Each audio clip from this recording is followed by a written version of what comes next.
Subscribe now and press the bell icon. Never miss an update. Hello friends, welcome back to once again. मैं राजकमल मिश्रा आपका महिंद्रा के official YouTube channel पर एक बार फिर से स्वागत करता हूं। और आज हम लोग एसटी का डिस्कशन करेंगे और ये स्टेट की एसटी है 44 जीएस। स्टेट एसटी 44 जीएस में आज मैं जीएस के बहुत अच्छे क्वेश्चन आपके लिए लाया हूं। और मित्रों, आइए ध्यान देते हैं कि जो हमारा पहला क्वेश्चन है वो क्या है और पहला क्वेश्चन क्या कहता है। तो प्यारे मित्रों, आप सभी ध्यान देंगे कि पहला क्वेश्चन क्या कह रहा है। सभी लोग यहाँ पे ध्यान से देखें क्या कहता है फर्स्ट क्वेश्चन। फर्स्ट क्वेश्चन कह रहा है क्या कि in which year the Jat of the Mathura area rebuild under the leadership of a Gokul the local land loner. किस वर्ष मथुरा क्षेत्र में जाटों ने स्थानीय जमींदार गोकुला के नेतृत्व में विद्रोह किया। ऑप्शन है 1669 से 70, 1662 से 1663, 1664 से 1665 या 1666 से 1667। क्या इसका सही आंसर है, आप सभी इसको बताएंगे। तो आइए ध्यान देते हैं क्या इसका सही आंसर होगा। आपके सामने चार ऑप्शन दिख रहे हैं। अब हम चूंकि ये बात कर रहे हैं पश्चिमी यूपी में मथुरा का क्षेत्र है। मथुरा के क्षेत्र में जाटों ने एक स्थानीय जमींदारी को गोकुला नेतृत्व का विरोध किया था। मतलब स्थानीय जो जमींदारी हुआ करती थी उस समय की, उस नेतृत्व का क्या किया था उन्होंने, विरोध किया था। मानिए उसके अगेंस्ट में गए थे। तो गोकुला के जो अगेंस्ट में गए थे, तो ये किस सन में उन्होंने ये काम किया था, उसके लिए मैंने आपको चार ऑप्शन दिए। अभी चार ऑप्शन मैंने आप सबको भी बताए हैं। तो चार ऑप्शन है 1669, 1670, 1662 से 1663, 1664 से 1665 या 1666 से 1667। क्या है इसका सही आंसर, क्या है इसका सटीक आंसर। तो मित्रों, इसका जो सही आंसर है वो पहला है 1669 से 1670। इसका जो पहला आंसर है 1669 से 1670। अगर मैं कहूँ मथुरा में जाटों द्वारा मथुरा में जाटों द्वारा स्थानीय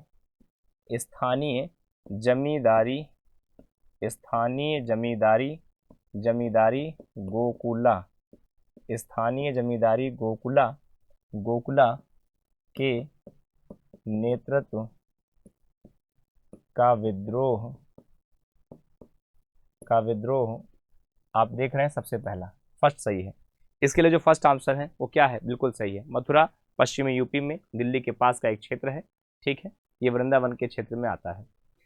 अगली अगर मैं बात करूं कि Nawabganj bird sanctuary is located in which district of Uttar Pradesh. Nawabganj पक्षी अभ्यारण्य उत्तर प्रदेश के किस जिले में स्थित है। नवाबगंज पक्षी अभ्यारण्य जो है उत्तर प्रदेश के किस जिले में स्थित है। इसके लिए आपके पास चार ऑप्शन है। आगरा है, उन्नाव है, गोंडा है या चंदौली है। अच्छा, अगर मैं बात करूं मित्रों नवाबगंज, तो जैसा कि आपने सुना होगा, अगर मैं बात करूं लखनऊ की, लखनऊ से एक और डिस्ट्रिक्ट पड़ता है लखनऊ के पश्चिम क्षेत्र में, जिसका नाम है दक्षिण में कानपुर। लखनऊ और कानपुर के बीच में पड़ता है एक जिला जिसका नाम है उन्नाव। क्या नाम है उसका, उन्नाव। और उन्नाव के क्षेत्र में ही क्या है, नवाबगंज पक्षी विहार है। क्या है, नवाबगंज पक्षी विहार है। तो नवाबगंज पक्षी विहार जो है वो कहाँ पड़ता है, वो उन्नाव के पास पड़ता है। तो जो भी हमारे मित्र अगर उन्नाव आंसर दें या उन्नाव उन्होंने किया होगा आज के ऑप्शन में, तो मैं समझता हूँ उन्नाव क्या है, बिल्कुल उनका सही आंसर है। तो प्यारे बच्चों, आपका जो उन्नाव आंसर है वो क्या है, सही है। जैसे अगर पूछा जाए कि एटा वन्य जीव अभ्यारण्य या पक्षी विहार, सॉरी माफ कीजिएगा, पटना पक्षी विहार एटा में है, जैसे बखीरा है। ठीक है, तो इस तरह के हमारे यहाँ के बड़े अच्छे अच्छे पक्षी विहार है जो कई बार एग्जाम में पूछे जाते हैं। जैसे अगर हम बात करें समसपुर है, तो ये सब कुछ फेमस हैं जो अलग अलग क्षेत्रों में हमारे उत्तर प्रदेश में स्थित हैं। अब आप बात करते हैं, हमारा अगला प्रश्न है। हमारा जो अगला प्रश्न है, which of the following is the folk song of Uttar Pradesh. आपको बताना है कि उत्तर प्रदेश का कौन सा लोकगीत है। देखिए यहाँ पे लिखा हुआ है कि कौन सा उत्तर प्रदेश का लोकगीत है। अब आपके सामने जो है चार ऑप्शन दिए गए हैं। बिहू है, लावनी है, कजरी है या पंडवानी है। पंडवानी है, क्या इसका करेक्ट आंसर है। बिहू है, लावनी है, कजरी है या पांडवानी है, क्या इसका करेक्ट आंसर है। तो आइए देखिए मित्रों, इसका जो करेक्ट आंसर है वो क्या है, कजरी है। क्या है, कजरी। अब अगर हम बात करते हैं उत्तर प्रदेश के लोक गीतों के बारे में, या उत्तर प्रदेश के लोक गीतों का विषय क्या है, तो अगर मैं कहूँ उत्तर प्रदेश के लोकगीत, तो उत्तर प्रदेश के लोकगीतों में हम क्या क्या देखते हैं, जैसे कजरी है, जैसे उत्तर प्रदेश में बिरहा है, उत्तर प्रदेश में जैसे फगुआ है, उत्तर प्रदेश में जैसे तीज का त्योहार है, तीज, अच्छा कौन सा तीज, हरितालिका तीज, कौन सा तीज अगर हम कहें, हरितालिका तीज, हरितालिका तीज इत्यादि इत्यादि हम ये कह रहे हैं, ये हमारे उत्तर प्रदेश के प्रमुख जो हैं क्षेत्रों में पाए जाते हैं। तो इसमें देखिए कजरी जो है वन ऑफ देम था, इसमें कजरी क्या था, इसका एक प्रमुख हिस्सा था। आपने देखा कजरी क्या था, इसका प्रमुख हिस्सा था। तो इसका जो सही आंसर था वो क्या था, सी था। जो भी बच्चे हमारे सी के साथ में जा रहे हैं, जो बच्चे हमारे सी ऑप्शन बता रहे हैं, मेरे मित्रों, मेरे प्यारे बच्चों, आप सभी का जो सी ऑप्शन है वो बिल्कुल सही है, इसमें कोई भी गलती, कोई भी मिस्टेक नहीं है। प्यारे बच्चों, अब हम बात करते हैं अपने अगले क्वेश्चन पे। हमारा जो अगला क्वेश्चन है वो क्या क्या कहता है, हमारा अगला क्वेश्चन कहता है मित्रों कि which day is celebrated as a national sport day in memory of a Dhyanchand. अब प्रश्न आपका है कि मेजर ध्यानचंद की स्मृति में कौन सा राष्ट्रीय खेल या राष्ट्रीय खेल दिवस के रूप में मनाया जाता है। तो मेजर ध्यानचंद की याद में, उनकी स्मृति में कौन सा राष्ट्रीय खेल मनाया जाता है। आपके सामने ऑप्शन है 25 अगस्त, 26 अगस्त, 29 अगस्त या फिर 24 अगस्त। क्या इसका करेक्ट आंसर है। तो अगर मैं आपको बताऊं, मेजर ध्यानचंद, मेजर ध्यानचंद ध्यानचंद इन्हें हॉकी का जादूगर भी कहा जाता है, हॉकी का जादूगर भी कहा जाता है। और हर साल माने प्रति वर्ष हम लोग क्या करते हैं, 29 अगस्त को 29 अगस्त को इनका दिवस स्पोर्ट्स डे के रूप में, स्पोर्ट्स डे के रूप में इनका दिवस क्या होता है, मनाया जाता है। स्पोर्ट्स डे के रूप में, स्पोर्ट्स डे के रूप में हम क्या करते हैं, इनके दिवस को मनाते हैं। तो मित्रों, इनका जो दिवस मनाया जाता है वो कहाँ से मनाया जाता है, वो स्पोर्ट्स डे के रूप में 29 अगस्त को। तो जो भी हमारे बच्चे 29 अगस्त के साथ में जा रहे हैं, माने 29 अगस्त का आंसर दे रहे हैं, उन सभी का आंसर क्या है, बिल्कुल सही है। जो भी बच्चे 29 अगस्त का आंसर दे रहे हैं, उन सभी का आंसर क्या है, बिल्कुल सही है, मतलब बिल्कुल सटीक है। अब हम बात करते हैं अपने अगले क्वेश्चन की। हमारा जो अगला क्वेश्चन है वो क्या कहता है, देखिए अब आपका जो अगला क्वेश्चन है वो कहता क्या है, Govind Vallabh Pant was born in which district of Uttar Pradesh. Govind Vallabh Pant का जन्म उत्तर प्रदेश के किस जिले से हुआ था। अच्छा, जीबी पंत या गोविंद वल्लभ पंत, ये हमारे उत्तर प्रदेश में सबसे पहले वो व्यक्ति थे जब हमारे देश में या हमारे प्रदेश में पहली बार, ये कह दें भारतीय संविधान के विकास के दौरान, भारतीय संविधान के विकास के दौरान कि आपने ये देखा था क्या कि भारतीय संविधान का जब विकास हुआ तो उस विकास के दौरान वो पहले हमारे मुख्यमंत्री के पद पे नियुक्त हुए और पहले मंत्री पद को धारण किए थे। तो जो व्यक्ति पहले मंत्री पद को धारण किए थे वो व्यक्ति जो थे वही कौन थे, पंडित गोविंद वल्लभ भाई पंत थे। ठीक है, अब ये किस जिले से बिलोंग करते हैं, ये अल्मोड़ा जिले से बिलोंग करते हैं। अगर अब मैं कहूँ अल्मोड़ा, अल्मोड़ा आज जो है उत्तर प्रदेश में नहीं है, ये हिस्सा चला गया है अब कहाँ पे, ये हिस्सा अब चला गया है उत्तराखंड में। ये हिस्सा कहाँ चला गया है, अब ये हिस्सा चला गया उत्तराखंड में। तो आइए एक बार आप देखें क्या है। अगर मैं बात करता हूँ उत्तर प्रदेश की, उत्तर प्रदेश के दो हिस्से बन गए। अब ये दो हिस्से कब बन गए, ये बन गए 9 नवंबर और सन 2000 को। तो 9 नवंबर सन 2000 को उत्तर प्रदेश में एक हिस्सा तो उत्तर प्रदेश का हो गया, माने एक हिस्सा यूपी का हो गया है, और एक दूसरा हिस्सा हो गया हमारा उत्तराखंड का। क्या हो गया, उत्तराखंड का। तो अगर मैं आपसे कहूं कि 9 नवंबर सन 2000 को ये जो हिस्सा था वो किस में काउंट हो जाता है, वो काउंट हो जाता है उत्तराखंड में। तो इसका जो आंसर है वो ए है। जो भी बच्चे हमारे ए आंसर के साथ में जा रहे हैं, जिन बच्चों ने ए आंसर दिया है, उन सभी का आंसर क्या है, बिल्कुल सही है, बिल्कुल सटीक है। प्यारे दोस्तों, प्यारे मित्रों, जो ये क्वेश्चन का आंसर ए है वो क्या है, बिल्कुल सही है। जो भी बच्चे ए के साथ में जा रहे हैं, ए आंसर दे रहे हैं, उन सभी का आंसर क्या है, बिल्कुल सही है। उसमें कोई गलती नहीं है बेटा, उसमें कोई भी दो राय नहीं है। ठीक है, और मुझे उम्मीद है कि आपको यहाँ तक की बातें अच्छे से समझ में सभी को आ गई होंगी। अब हम बात करते हैं अपने अगले क्वेश्चन की। देखिए मित्रों, हमारा अगला क्वेश्चन क्या है। अगला क्वेश्चन ये है कि Govind Vallabh Pant was serve as a union home minister in which year. देखिए कितना बढ़िया क्वेश्चन है। क्वेश्चन क्या कहता है? क्वेश्चन कहता है कि पंडित गोविंद वल्लभ पंत को केंद्रीय गृह मंत्री के रूप में किस वर्ष जो है नियुक्त किया गया था? गृह मंत्री के रूप में कार्य दिया गया, किस वर्ष उन्हें मंत्री के रूप में कार्य दिया गया था? केंद्रीय गृह मंत्री, क्या लिखा है? Home minister. Home minister in which year, किस वर्ष में उन्हें होम मिनिस्टर का पद दिया गया था? आपके सामने 4 ऑप्शन है। हम बात कर रहे हैं किसकी? हम बात कर रहे हैं जीबी पंत की। हम बात कर रहे हैं जीबी पंत की। जीबी पंत को केंद्रीय गृह मंत्रालय का पद कब दिया गया था? केंद्रीय गृह मंत्रालय का पद कब दिया गया था? अगर हम केंद्रीय गृह मंत्रालय की बात करें तो इन्हें ये पद कब दिया गया? आपके सामने ऑप्शन है 1954 से 1960, 1955 से 1961, 1956 से 1962 या 1957 से 1963। क्या इसका करेक्ट आंसर है? आप सभी मेरे प्यारे मित्रों इसका करेक्ट आंसर बताएंगे। देखिए इसका जो सही आंसर है वो 1955 से 1961 का समय है। ये कब का समय है? 1955 से 1961 का समय है। आइए एक बार देखें, जब हम बात करते हैं पंडित जवाहरलाल नेहरू की, जब हम बात करते हैं पंडित जवाहरलाल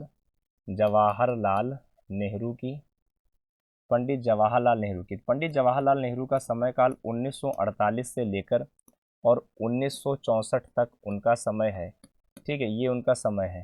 पंडित जवाहरलाल नेहरू काल का कार्यकाल क्या है? 1948 से लेकर और 1954 तक का जो समय है वो पंडित जवाहरलाल नेहरू का था। 1948 से लेकर 1964 तक का समय पंडित जवाहरलाल नेहरू का था, जो कि आप देख पा रहे हैं या जो कि आप समझ पा रहे हैं। ये 1964 है, 27 में 1964। और जब पंडित जवाहरलाल नेहरू का फर्स्ट ऑफिशियल पीरियड था, ऑफिशियल टेन्योर कह दें, ऑफिशियल पीएम का टेन्योर था उनका, प्रधानमंत्री के पद का कार्यकाल था, उसी दौरान 1955 माफ़ कीजिएगा, फर्स्ट ना, इसको हम सेकंड करेंगे। क्या करेंगे? सेकंड करेंगे। अगर हम कहें ये सेकंड, क्योंकि पहला जो है वो तो हो ही चुका था ना, सेकंड था ये। तो 1955 से लेके 1961, भाई चूंकि कार्यकाल 5 साल का है, तो अगर मान लेते हैं कि हमारे भारत देश का संविधान 26 जनवरी सन 1950 में लागू हुआ, तो 50 के बाद से लेकर 55 तक का एक कार्यकाल मान लिया गया, क्योंकि वो प्रधानमंत्री के पद के दावेदार 48 से लेकर 64 तक ही थे वो। तो 55 से भाई 50 से लेकर 55 एक साल का कार्यकाल हो गया, जो एक मतलब एक टाइम का कार्यकाल हो गया।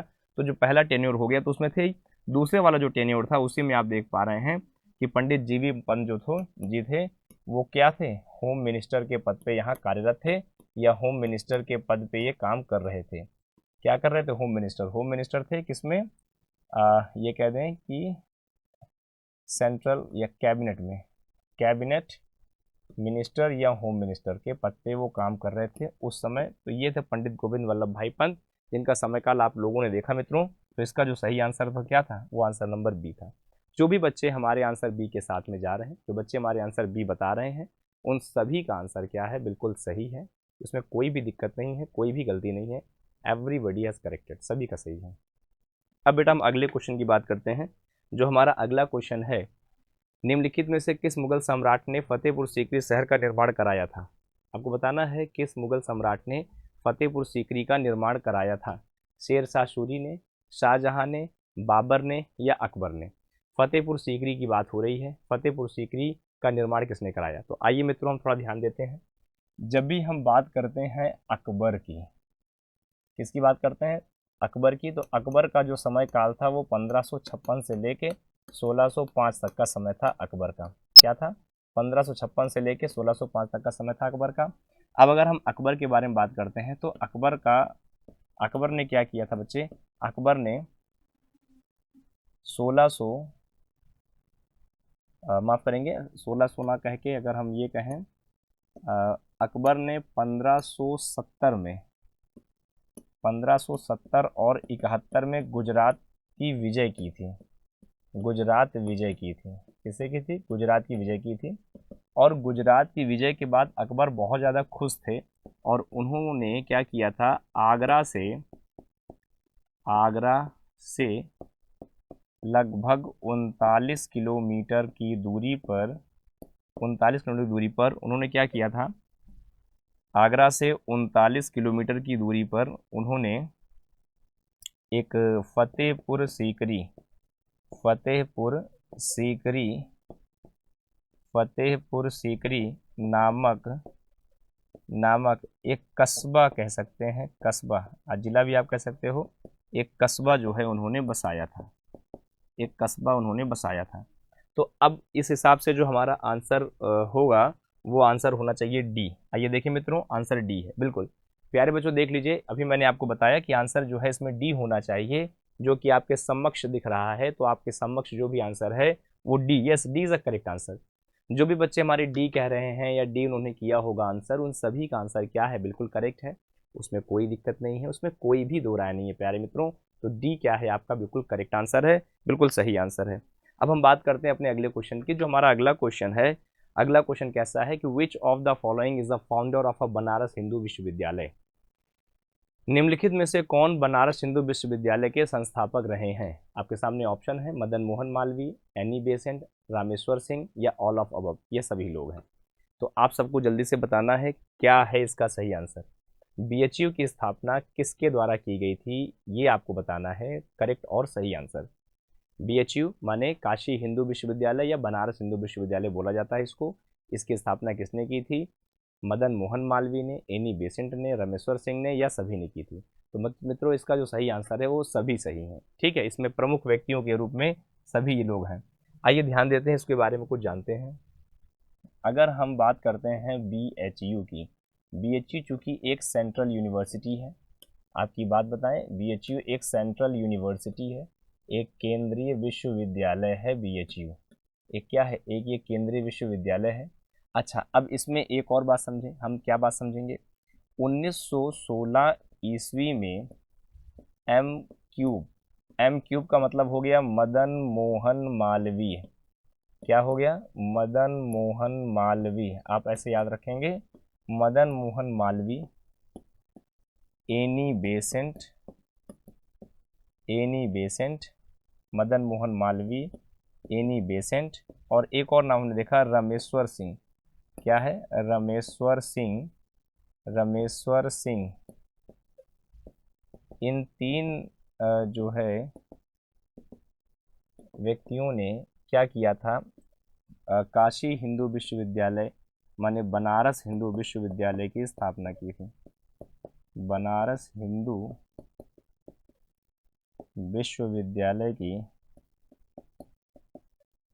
स्थापना की थी। तो ये जो सेंट्रल यूनिवर्सिटी बनी थी तो वो 1916 में बनी थी, और इन तीनों व्यक्तियों का नाम प्रमुख है। आप पहले को तो जरूर प्रमुखता देंगे, और तीनों व्यक्ति सही हैं, तो तीनों सही है, मतलब आपका ऑप्शन नंबर जो है डी सही है। जो भी बच्चे हमारे ऑप्शन नंबर डी के साथ में जा रहे हैं, जो ऑप्शन नंबर डी बता रहे हैं, उन सभी का आंसर क्या है, डी बिल्कुल करेक्ट है, एकदम सही है। अब हम बात करते हैं अपने अगले क्वेश्चन को। हमारा जो अगला क्वेश्चन है वो कहता है कि where is the Naimisharanya situated.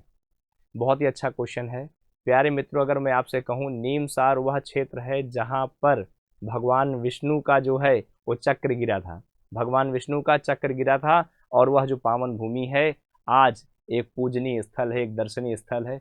हर साल, हर वर्ष, प्रतिदिन लोग हजारों की संख्या में वहाँ जाकर क्या करते हैं, भगवान विष्णु की पूजा करते हैं, पूजा पाठ करते हैं, अर्चना करते हैं, ईश्वर को लोग याद करते हैं। तो नैमिषारण्य जो है वो कहाँ पर है, वो आपके सामने चार ऑप्शन है, सीतापुर, फैजाबाद, कानपुर, झांसी। तो इसका जो सही आंसर होगा वो सीतापुर के पास होगा। कहाँ क्या आंसर होगा बेटा इसका आंसर, इसका सीतापुर होगा आपका आंसर। तो आइए देख लीजिए, भगवान विष्णु का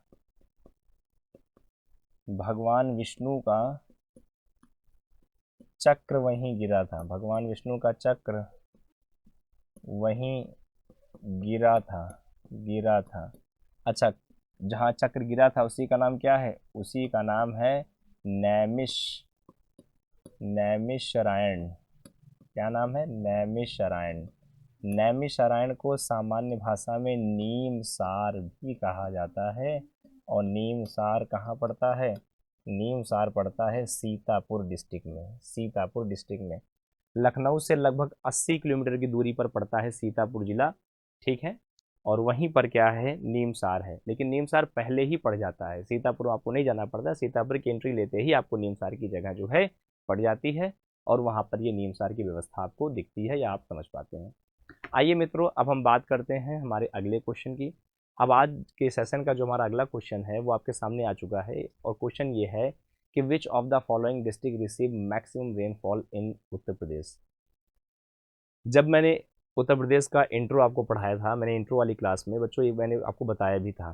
तो फिर देखिए बहुत ही सिंपल सा क्वेश्चन इस बार आपके सामने आया है कि उत्तर प्रदेश में निम्नलिखित में से किस जिले में सर्वाधिक वर्षा होती है। उत्तर प्रदेश का वो कौन सा जिला है जहां सबसे ज़्यादा बारिश होती है। आपके ऑप्शन है गोरखपुर, आपके ऑप्शन है मथुरा, आपके ऑप्शन है हमीरपुर, आपके ऑप्शन है जौनपुर। क्या इसका सही आंसर है? तो आइए देखें मित्रों, इसका जो करेक्ट आंसर है वो क्या है, गोरखपुर है। देखिए इसका जो करेक्ट आंसर है वो क्या है, गोरखपुर है। आइए एक बार इसको समझते हैं थोड़ा मैप के अकॉर्डिंग, थोड़ा सा ये और अच्छे से आपको मैं क्लेरिफाई करा पाऊँ या आप इसको समझ पाए तो मुझे प्रसन्नता होगी। अगर मैं कहूँ ये कुछ इस तरह से है, ऐसे करके है, आप ये देख रहे हैं ये ऐसे करके है, ऐसे। अब आप ये देख रहे हैं कि ये है उत्तर प्रदेश की पावन भूमि, ये है उत्तर प्रदेश की हमारी पावन भूमि, ये आप देख पा रहे हैं, एक हिस्सा ये देखा। अब उत्तर प्रदेश में जो गोरखपुर का क्षेत्र है, उत्तर प्रदेश में जो क्षेत्र है गोरखपुर, गोरखपुर, यहाँ पर सर्वाधिक वर्षा होती है, यहाँ पे सर्वाधिक वर्षा होती है। एक बात तो आपके दिमाग में ये क्लियर हो गया है, ये पूरब में है, मतलब पूर्वांचल के हिस्से में है। एक हिस्सा और हम आपसे बात करते हैं, एक हिस्सा है मथुरा, मथुरा में सबसे कम वर्षा होती है। ये क्या होती है, सबसे कम वर्षा होती है। तो सबसे कम वर्षा कहाँ पर हो रही है, सबसे कम वर्षा मथुरा में हो रही है, जबकि सबसे ज़्यादा वर्षा कहाँ हो रही है, गोरखपुर में हो रही है। तो अब आप इस तरह से देख रहे हैं दोनों का जो एक्चुअल डिफरेंस है वो ऐसा दिख रहा है, माने कि दोनों के बीच की दूरी भी काफ़ी है, गोरखपुर और मथुरा। मथुरा क्या है, सबसे कम वर्षा के लिए, लेकिन हमें पूछा क्या गया था, यहाँ पे क्वेश्चन पूछा गया था सर्वाधिक वर्षा, तो क्या आपका आंसर हो जाएगा गोरखपुर। जो भी प्यारे बच्चे गोरखपुर के साथ में जा रहे हैं, गोरखपुर जिन्होंने आंसर बताया था, उन सभी प्यारे मित्रों का, प्यारे बच्चों का जो आंसर है गोरखपुर क्या है, बिल्कुल करेक्ट है, बिल्कुल सही है। ओके, अब आपके सामने हमारा जो अगला क्वेश्चन है वो क्वेश्चन क्या कह रहा है कि which of the following city of Uttar Pradesh has highest temperature in summer. निम्नलिखित में से उत्तर प्रदेश के किस शहर में गर्मियों में तापमान सर्वाधिक होता है। आपके सामने ऑप्शन है कानपुर, इलाहाबाद, आगरा। बेटा एक और नीचे है वो बरेली लिखा हुआ है, अगर आपको ना दिख रहा हो माफ़ कीजिएगा, ये जो लिखा है बगल में वो बरेली लिखा हुआ है। क्या लिखा है, बरेली, बरेली लिखा है। तो कानपुर है, इलाहाबाद, आगरा है, बरेली है। तो चार ऑप्शन आपके सामने दिख रहे हैं। आपको इसका करेक्ट आंसर क्या है, आपने क्या इसका करेक्ट आंसर किया है, आइए देखें। इसका जो सही आंसर है वो आगरा है, बरेली नहीं है, इलाहाबाद नहीं है, कानपुर नहीं है, आगरा है।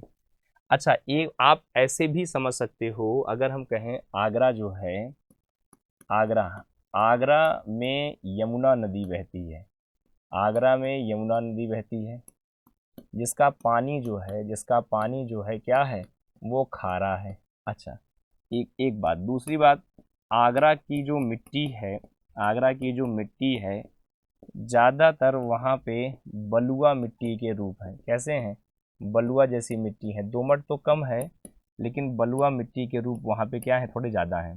ठीक है, बलुआ अलग होता है, दोमट अलग होता है, दोनों अलग अलग हैं, बलुआ से ज़्यादा है। अच्छा, इसके बाद आगरा जो है चर्म उद्योगों के लिए भी फेमस है, तो वहाँ से अत्यधिक फैक्ट्रियों से निकला वाला जो धुआं है वो भी क्या करता है, वहाँ के टेम्परेचर को बढ़ाता है। तो सामान्यतः हमें पता है कि दिए गए सारे ज़िलों की संख्या में आगरा का जो टेम्परेचर है वो सभी से क्या है, वो ज़्यादा है। आगरा का टेम्परेचर वैसे भी बहुत ज़्यादा है और आगरा राजस्थान की सीमा को स्पर्श करता है, ये बात भी कुछ हद तक जो है सत्य है। ठीक है, तो सबसे ज़्यादा जो टेम्परेचर है वो कहाँ पर है, आगरा में है। ठीक है, अब आपके सामने अगला क्वेश्चन आ चुका हमारा, जो हमारा अगला क्वेश्चन है वो क्या है, अगला क्वेश्चन कहता है कि which city of Uttar Pradesh is famous as city of garden. Uttar Pradesh का कौन सा शहर उद्यानों के शहर के नाम से प्रसिद्ध है। ऑप्शन है आपके वाराणसी है, लखनऊ है, मेरठ है या शाहजहांपुर है। क्या इसका सही आंसर है, आप सभी हमारे प्यारे में तो जल्दी से बताएंगे क्या इसका करेक्ट आंसर है, क्या इसका सही आंसर है। उत्तर प्रदेश में कौन सा शहर उद्यानों का शहर कहा जाता है। भाई सिंपल कहा गया है सिटी ऑफ गार्डन, माने उद्यानों का शहर। उत्तर प्रदेश में कौन सा शहर है जिसे हम उद्यानों का शहर या उद्यानों के शहर के रूप में हम क्या करते हैं, उसको जान पाते हैं। आपको ये बताना है इसका क्या सही आंसर है। ऑप्शन है वाराणसी, लखनऊ, मेरठ या शाहजहांपुर।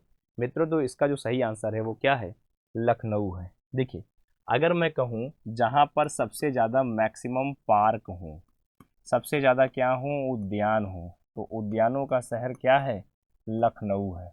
ये क्या है, लखनऊ है। अगर हम उद्यानों की बात करें लखनऊ में, जैसे जो हमारे प्रसिद्ध हैं, जैसे जनेश्वर मिश्र पार्क, जैसे अगर मैं कहूँ आपसे कि जनेश्वर मिश्र पार्क, ये लखनऊ का एक प्रसिद्ध उद्यान है। जैसे मैं आपको कहूँ लखनऊ का नींबू पार्क, ये लखनऊ का एक प्रसिद्ध पार्क है। जैसे मैं आपसे कहूँ लखनऊ का बुद्धा पार्क है, तो ये लखनऊ का एक प्रसिद्ध पार्क है। जैसे मैं आपसे कहूँ लखनऊ का हाथी पार्क, तो ये लखनऊ का एक प्रसिद्ध पार्क है। जैसे मैं आपसे कहूँ लखनऊ का अम्बेडकर पार्क, अम्बेडकर पार्क, तो ये लखनऊ के हमारे प्रसिद्ध पार्क हैं। तो ये प्रसिद्ध कुछ पार्क हैं जिनकी संख्या जो है काफ़ी फेमस है, और ये कई संख्या में हमारे लखनऊ में विद्यमान है मित्रों। तो आप ये देख पा रहे हैं, तो ये उद्यान जो जो है इन इन क्षेत्रों में है। तो मुझे उम्मीद है कि आपको ये हिस्सा आपको क्लियर होगा, चीज़ें समझ में आ रही हैं। अब हम बात करते हैं अपना अगला प्रश्न जो है हमारा, आपके सामने जो हमारा अगला प्रश्न आया है मित्रों, अगला प्रश्न क्या कहता है। अगला प्रश्न कहता है कि Chandraprabha wild life sanctuary was establish in which year. Chandraprabha वन्य जीव अभ्यारण्य की स्थापना किस वर्ष की गई थी।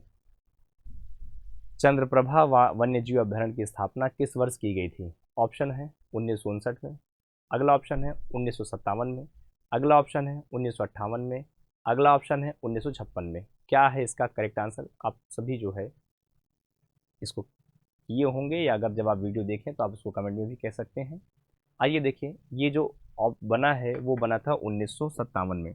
अगर मैं बात करूं बनारस, अगर मैं बात करूं बनारस की, तो बनारस मंडल में ही एक ज़िला आता है जिसका नाम है चंदौली। जिसका क्या नाम है, चंदौली। अब चंदौली क्या कहता है, चंदौली की सीमा में ही 1957 में, चंदौली की सीमा में 1957 में ही क्या बनाया गया था, चंद्रप्रभा राष्ट्रीय उद्यान बनाया गया था। क्या बनाया गया था, चंद्रप्रभा राष्ट्रीय सॉरी माफ करेंगे, वन्य जीव अभ्यारण्य कह दें इसको। इसको क्या कहते हैं हम, वन्य जीव अभ्यारण्य कह देंगे।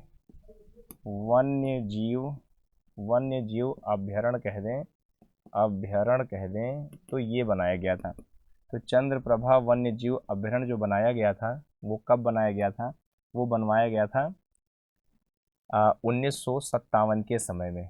ठीक है, और ये कहाँ पर है, बनारस मंडल के चंदौली डिस्ट्रिक्ट के पास पड़ता है।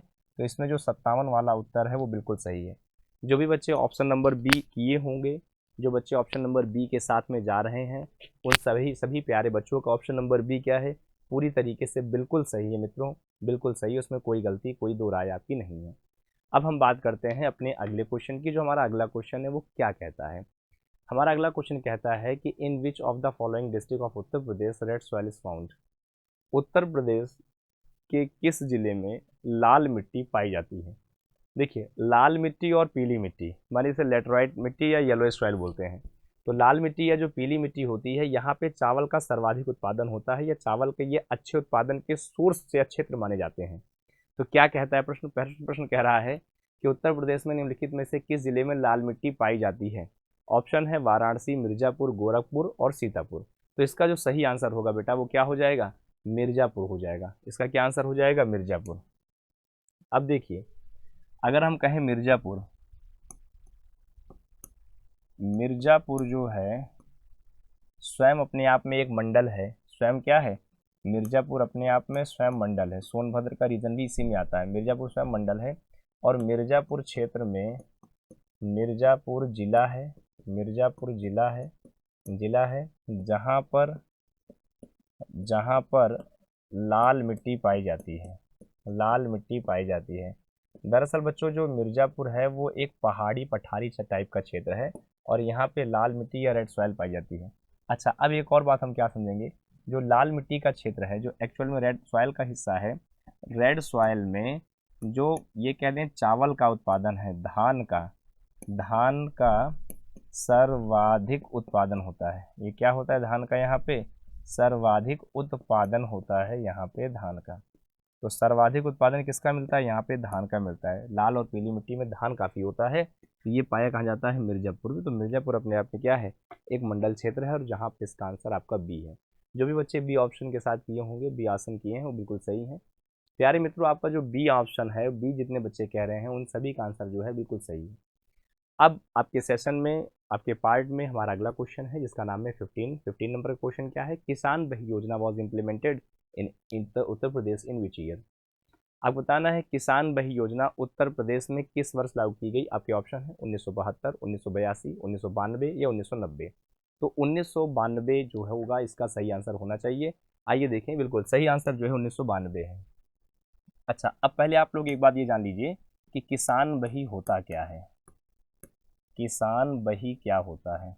दरअसल अगर हम बेटा किसान की बात करें तो सबसे पहले अगर ये कहें कि किसान किसे कहते हैं, किसान वह व्यक्ति होता है जो गांव में खेती बाड़ी करता है। कौन होता है? जो गांव में खेती बाड़ी करता है, और उसका प्रमुख जो व्यवसाय है वो खेती बाड़ी या ग्रामीण क्षेत्रों में पशुपालन करने का प्रमुख होता है। अब चूंकि हमने जो बात की है वो किसान भाई से बात की है। हम अगर बात करें हमारे उत्तर प्रदेश के ऐसे किसान जो संक्रमक कृषि भूमि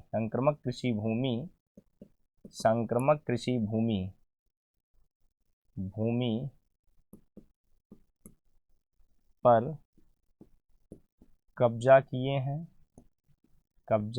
हैं, मतलब ये ज़मीन उनकी है। देखिए, अगर हम कह दें कि उत्तर प्रदेश में ऐसे संक्रमक कृषि भूमि जिस पर वो कब्जा किए हैं और वो भूमि उनकी अपनी है, और उसी भूमि पर वो क्या कर रहे हों?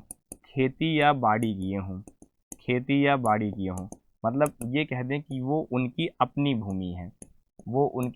भूमि है।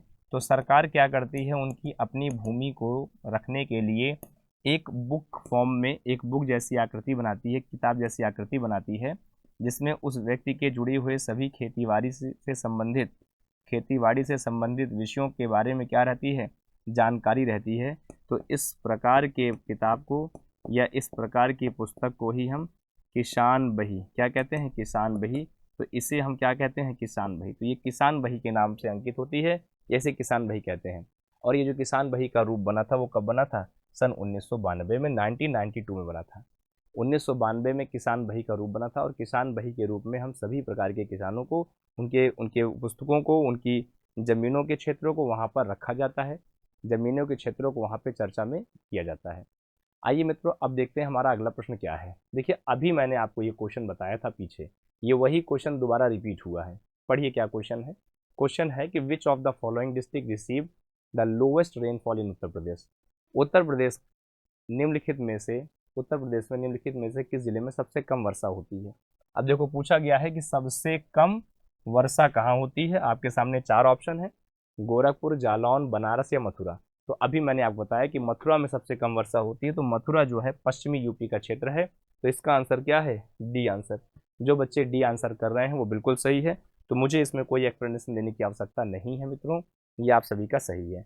अब आपका जो अगला क्वेश्चन है वो क्या कहता है? हमारा अगला क्वेश्चन है, द मुख्यमंत्री command centre and CM dashboard has inaugurated in which city? मुख्यमंत्री कमांड सेंटर और सीएम डैशबोर्ड का उद्घाटन उत्तर प्रदेश के किस जिले में किया गया है? आपके सामने ऑप्शन है: कानपुर, जीबी नगर, लखनऊ या वाराणसी। क्या इसका करेक्ट आंसर है या क्या इसका सही आंसर है? तो मित्रों, इसका जो सही आंसर है वो क्या है? लखनऊ है। इसका क्या सही आंसर है? लखनऊ है।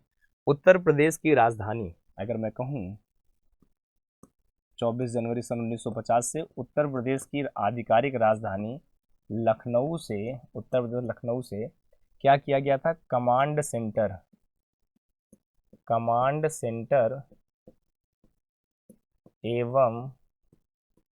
एवं डैशबोर्ड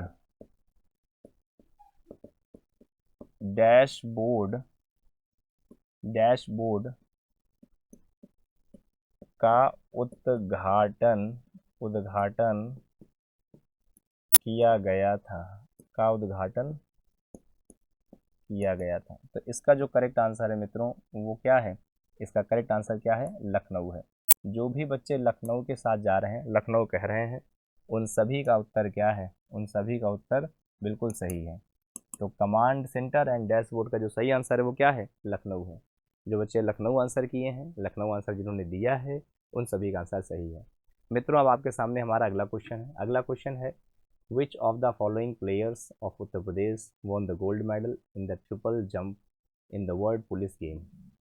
निम्नलिखित में से उत्तर प्रदेश के किस खिलाड़ी को विश्व पुलिस के त्रिकूद में स्वर्ण पदक जीता है? ऑप्शन है स्वाति ने, सोनम ने, प्रिया ने, या नन ऑफ दिस, या इनमें से किसी ने नहीं। किस व्यक्ति ने उत्तर प्रदेश के खिलाड़ी में विश्व पुलिस में त्रिकूद पदक में स्वर्ण पदक जीता है? ऑप्शन है स्वाति है, सोनम है, प्रिया है, या इनमें से कोई नहीं। तो मित्रों, इसका जो सही आंसर है वो सोनम जी है। क्या है आंसर इसका? सोनम जी। सोनम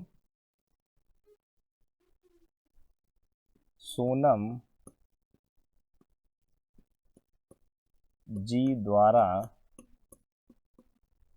ट्रिपल जंप, सोनम जी द्वारा ट्रिपल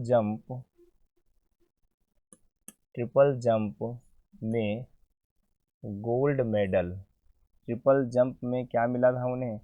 गोल्ड मेडल मिला था। क्या मिला था? गोल्ड मेडल मिला था। और उन्होंने गोल्ड मेडल क्या किया था? जीता था। तो इसका जो करेक्ट आंसर था वो क्या था? बी।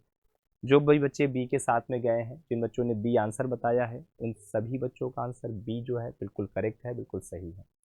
अब हम बात करते हैं मित्रों हमारे अगले क्वेश्चन की। हमारा जो अगला क्वेश्चन है वो आपके सामने आ चुका है, और वो क्वेश्चन क्या कहता है? क्वेश्चन कहता है, recently which of the following anthem song release in Uttar Pradesh police?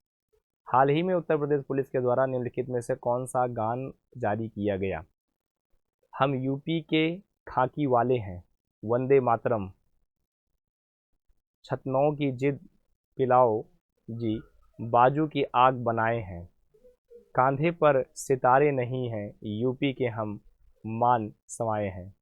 UP police एक ही लक्ष्य है, अपराध का अंत। यूपी पुलिस का एक लक्ष्य है, अपराध का अंत। तो क्या इसका सही आंसर है? आप सबको बताना है ए बी सी डी में से क्या सही उत्तर है। तो उत्तर प्रदेश के द्वारा जो अभी एक संगीत, एक गाना प्रस्तुत किया गया है वो ये है, क्या है? छताओं की जिद है पहल पगल दी है, बाजू की आग बनाए हैं, कंधे पर सितारे हैं, और हमें यूपी पुलिस ने क्या है? सजाया है, यूपी को मान सजाया है। तो यूपी का मान जो सजाया है ये जो है बिल्कुल सत्य है, बिल्कुल सही है। तो इसका जो करेक्ट आंसर था, आपने देखा बेटा क्या आंसर था? ऑप्शन नंबर सी था। ठीक है, छतों की जिद पिघला दी, छतों की जिद पिघला दी, ठीक है, और बाजू की आग बनाया है, कंधे पर सितारे नहीं हम यूपी के मान सजाए हैं। कंधों पर सितारे नहीं हम यूपी का मान सजाए हैं। ये इसका बिल्कुल नया सॉन्ग आया था, बिल्कुल पहला सॉन्ग आया था। अब आपके सामने हमारा जो अगला क्वेश्चन है वो 20 नंबर का क्वेश्चन है। वो कहता है क्वेश्चन कि recently which of the following state government has been the approve the proposal of the expand the chief minister apprenticeship promotion scheme? क्या है? उत्तर प्रदेश मुख्यमंत्री अप्रेंटिस प्रमोशन स्कीम। ठीक है, अगर मैं कहूं कि मुख्यमंत्री शिक्षुता प्रोत्साहन योजना हाल ही में उत्तर प्रदेश राज्य के किस राज्य में यह प्रस्तुत की गई है? ऑप्शन है आपके सामने, उत्तर प्रदेश, बिहार, मध्य प्रदेश, या छत्तीसगढ़, या छत्तीसगढ़। मित्रों, ये सबसे लास्ट में लिखा था छत्तीसगढ़। माफ़ कीजिएगा, अगली बार मैं इस स्लाइड को थोड़ा सा ऊपर बनाऊंगा ताकि ये चीज़ें थोड़ा क्लियर हो पाए। लास्ट ऑप्शन क्या था? छत्तीसगढ़। तो इसका जो करेक्ट आंसर था बच्चों वो क्या था? उत्तर प्रदेश। क्योंकि हम लोग यूपी की जी के पढ़ रहे हैं तो सारे आंसर हमारे ज़्यादातर यूपी के ही होंगे, या यूपी से जुड़े हुए ही हम इसको लेकर क्वेश्चन आए होंगे। अब आपके सामने हमारा जो अगला क्वेश्चन है वो ये कहता है कि अंतर्राष्ट्रीय क्रिकेट में 5वें सबसे ज़्यादा रन बनाने वाले खिलाड़ी कौन बन गए हैं? Who has become a 5th highest run scorer in international cricket? Virat Kohli, Rohit Sharma, Glenn Maxwell, Marcus Stoinis. क्या है इसका सही आंसर? तो मित्रों, इसका जो सही आंसर है वो विराट कोहली है। विराट कोहली आप देख पा रहे हैं कि विराट कोहली ने 5th नंबर पर मैक्सिमम रन बनाए हैं। पूरे दुनिया में मैक्सिमम रन जो हैं इंटरनेशनल क्रिकेट में बनाए हैं। किसमें बनाए हैं? इंटरनेशनल क्रिकेट में इन्होंने बनाए हैं। मैं ये तो इसका जो सही आंसर वो क्या है, इसका सही आंसर है इंटरनेशनल क्रिकेट में विराट कोहली। विराट कोहली, तो विराट कोहली ने इस समय सबसे ज़्यादा जो रन बनाए हैं वो कौन है, विराट कोहली है। अब आपके समक्ष हमारा अगला क्वेश्चन है। अगला क्वेश्चन कहता है कि Amit Shah has laid the foundation stone 108 feet tall statue of the lord Shri Ram in which state. Amit Shah ने किस राज्य में भगवान श्री राम की 108 फीट ऊंची प्रतिमा की आधारशिला रखी है।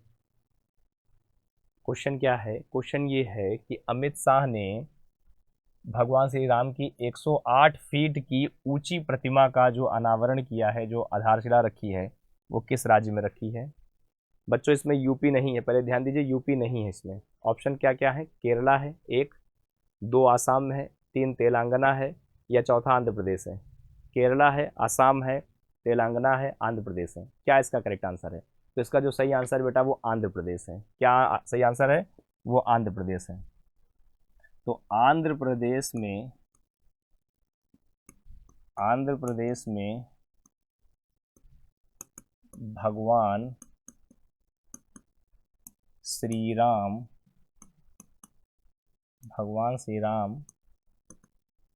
चंद्र जी भगवान श्री रामचंद्र जी की 108 फीट की प्रतिमा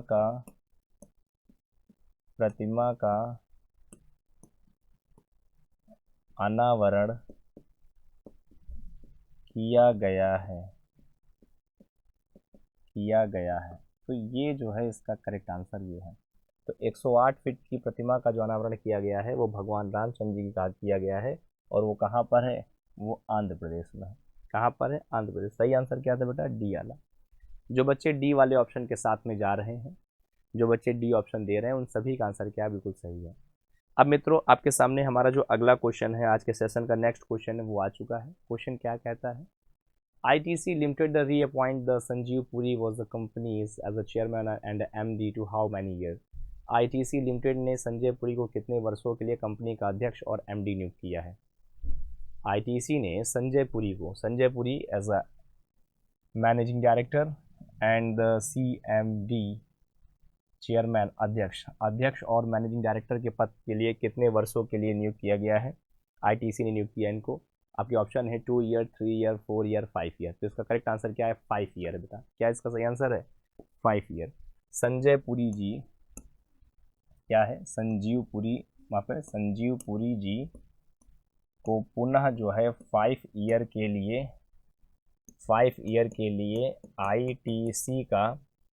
ITC का क्या, चेयरमैन और MD नियुक्त किया गया है। क्या नियुक्त किया गया है, चेयरमैन और MD। तो चेयरमैन और MD ये फिर से जो है अपॉइंट हुए हैं कहाँ के, ITC कंपनी। ITC बहुत बड़ी एक ब्रांड कंपनी है, ठीक है। अब मित्रों आपके सामने जो हमारा अगला क्वेश्चन है वो आ चुका है, और जो हमारा अगला क्वेश्चन है वो क्या कहता है कि income tax day 2023 was observe in which date. आयकर दिवस 2023 किस तारीख को मनाया गया। आयकर दिवस 2023 किस तारीख को मनाया गया। आपके सामने 4 ऑप्शन है, 21 जुलाई, 22 जुलाई, 23 जुलाई या 24 जुलाई। क्या है इसका सही आंसर, क्या है इसका करेक्ट आंसर। तो मित्रों आइए देखें, इसका जो करेक्ट आंसर है वो क्या है, 24 जुलाई है। तो हम क्या कहेंगे कि 24 जुलाई को इनकम टैक्स डे मनाया गया। और ये डे कब था, 2023 में था। ये डे कब था, 2023 में। तो जो बच्चे डी के साथ में जा रहे हैं, डी ऑप्शन बता रहे हैं, उन सभी का आंसर क्या है, बिल्कुल सही है मित्रों, बिल्कुल सही है। अब आपके सामने आज के सेशन का अंतिम क्वेश्चन है, और मैं वो क्वेश्चन आपसे डिस्कस करने जा रहा हूँ। क्वेश्चन है कि what is the theme of a 7th edition of Asia premier digital technology exhibition. Asia की प्रमुख डिजिटल औद्योगिक प्रौद्योगिक प्रदर्शनी के 7वें संस्करण का विषय क्या है। एशिया के प्रमुख डिजिटल प्रौद्योगिकी के प्रदर्शन के 7वें संस्करण का विषय क्या है। ऑप्शन है global to vocal, global digital innovation, digital global innovation, international plastic bag free day. क्या है इसका सही आंसर, इसका जो सही आंसर है वो है ग्लोबल डिजिटल इनोवेशन। क्या इसका सही आंसर है? ग्लोबल डिजिटल इनोवेशन, मतलब वैश्विक डिजिटलीकरण अन्वेषणात्मक, यह जो है 7वें संस्करण की विषय वस्तु है। ठीक है, किसकी है? ये डिजिटल प्रौद्योगिकी की है। किसकी है? ये है डिजिटल टेक्नोलॉजी का क्या है? विषय वस्तु है। क्या है? Global digital innovation. इनोवेशन का मतलब होता है अन्वेषणा, डिजिटल का मतलब है डिजिटलीकरण करना, और ग्लोबल का मतलब वैश्विक स्तर पर उसका विकास करना। तो मित्रों, मुझे उम्मीद है कि आज आपका आज का जो सेशन है वो बहुत ही अच्छा लगा होगा। आज का सेशन आप सभी को समझ में आया होगा। आज के सेशन में लगभग मैंने सभी जो क्वेश्चन थे आपके, उन्हें हमने डिस्कस किए, और आज के सभी क्वेश्चन आपको प्यारे बच्चों लगभग सभी को समझ में आ गया होगा। तो मुझे उम्मीद है कि आज का सेशन आपको बहुत ही बेहतरीन लगा है। तो प्यारे मित्रों, अब आज के सेशन को मैं यहीं पे समाप्त करता हूं, और हम लोग मिलेंगे आपसे अगले सेशन पे, और अगले सेशन पे तब हम फिर से एक बार चर्चा करेंगे अगले पार्ट की। तब तक के लिए thank you, bye bye, and take care to all of you. Subscribe now and press the bell icon. Never miss an update.